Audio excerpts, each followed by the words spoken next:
जय श्री राम। तो आज हम लोग क्लास में आए हुए हैं और हम जानेंगे विद्यार्थियों से। हम नित्य जानते हैं कि आप क्या पढ़ना चाहते हो। तो सत्यम और या कोई विद्यार्थी आज बताओ प्रश्न क्या है आज आपका। गुरुजी, आज हम जानना चाहते हैं कि गुण और लगन कैसे देखें। गुण सीख और लगन लगन कैसे देखते हैं। क्यों, सीखना सभी चाहते लोगों की इच्छा है? जी। क्या सीखना आज गुण और लगन के विषय में जानना चाहते हो? जी। सीखना ठीक है, चलो फिर पेन और कॉपी सभी लोग उठा लेंगे जी। और पंचांग ले लेंगे। आज हम चर्चा करेंगे गुण और लग्न कैसे निकालते हैं, उसकी संपूर्ण जानकारी। जी। वीडियो लंबा हो सकता है, बड़ा हो सकता है, लेकिन इस वीडियो के माध्यम से बहुत ही सरल तरीके से गुण और विवाह का लग्न निकालना बहुत ही सरल तरीके से मैं समझाऊंगा। जी। तो सर्वप्रथम उदाहरण के रूप में मैं दो नाम बताता हूं, जी। उन नामों को पंचांग में देखना है और उसमें गुणगण नाड़ी निकालना जानना है। जी। तो पहले मैं नाम दे रहा हूं रोशनी और वैष्णव। रोशनी और वैष्णव। उदाहरणार्थ इनका पहले हम क्या करेंगे, पहले हम राशि देखेंगे।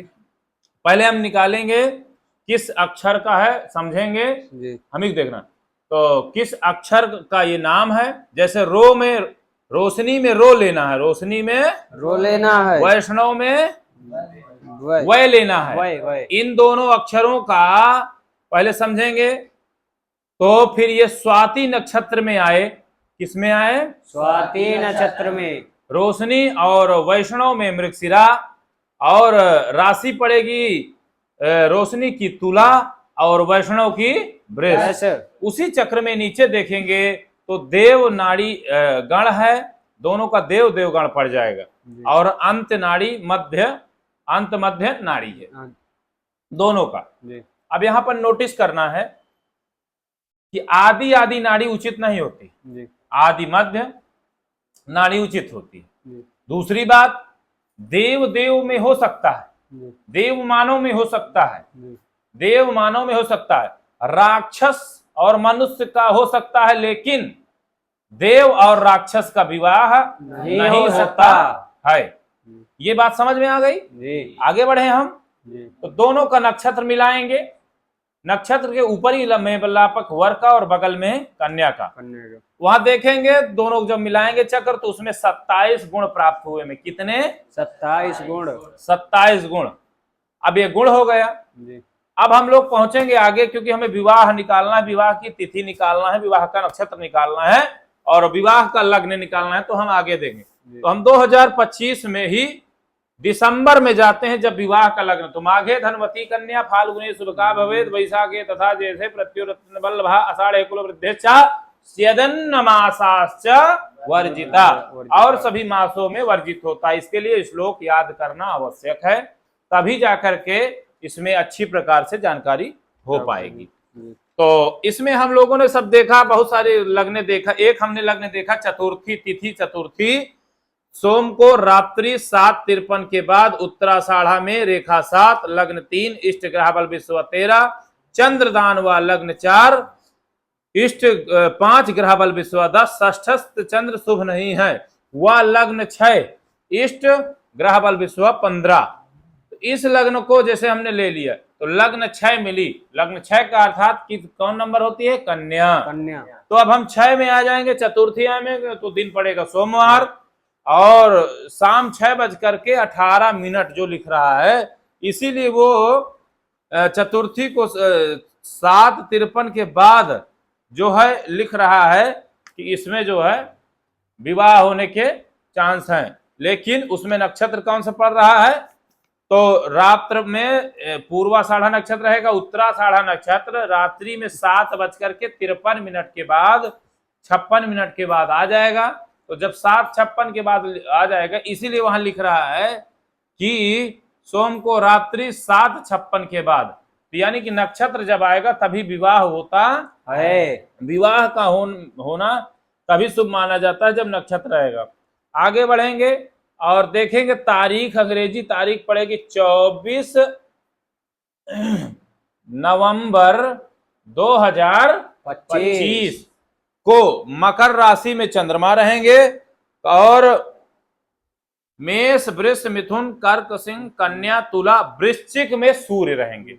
वृश्चिक में सूर्य रहेंगे। हाँ, तो अब लड़के की राशि से पहले हम देखेंगे चंद्रमा, लड़के की राशि। तो लड़के की राशि क्या है? लड़के की वृष। वृष। तो वृष से मकर तक गिनेंगे। वृष, मकर, क्या है?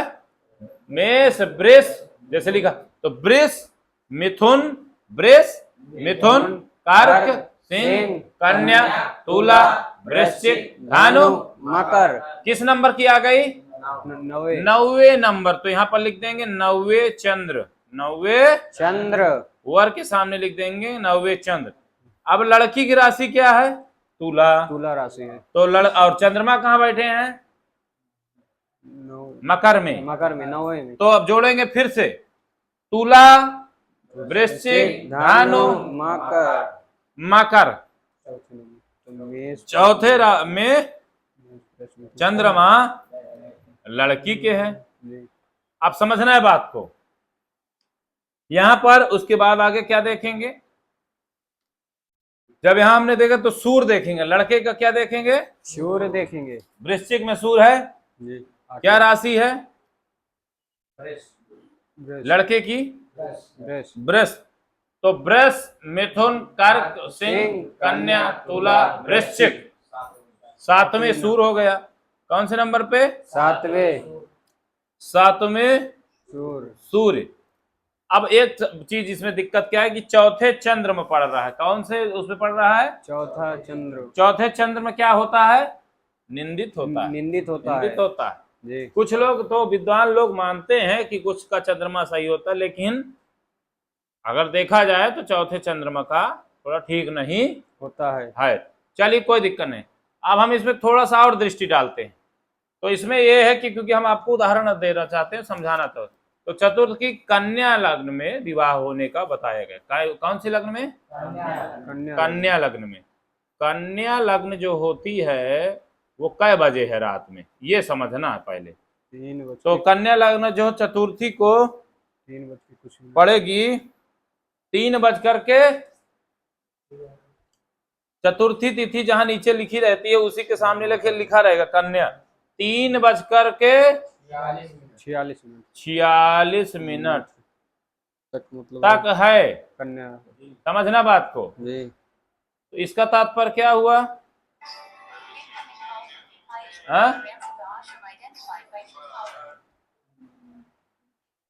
तो इसका तात्पर्य ये हुआ कि ये जो है लग्न सही नहीं सही है लग्न, लेकिन ये विवाह हो सकता है, लेकिन चंद्रमा का शोधन नहीं है, इसलिए थोड़ा सा दिक्कत है। तो अभी हम दूसरी लग्न बनाएंगे। तो ये था उदाहरण।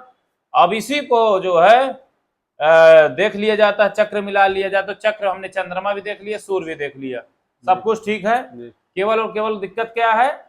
चतुर्थी चंद्रमा होने से थोड़ा सा निंदित चंद्र हो गया, इसलिए दिक्कत। क्योंकि 4, 8, 12 में कोई ग्रह ना हो तो अच्छा माना जाता है। तो ये उदाहरण समझ में आना चाहिए, और इसीलिए मैंने विवाह का गुण गण और एक ब्लैक बोर्ड में एक बार मैं समझाऊंगा और भी चीज समझ में आ जाएगी। आशा करते वीडियो अच्छा होगा और समझ में कुछ तो समझ में आया कि नहीं आया? ठीक।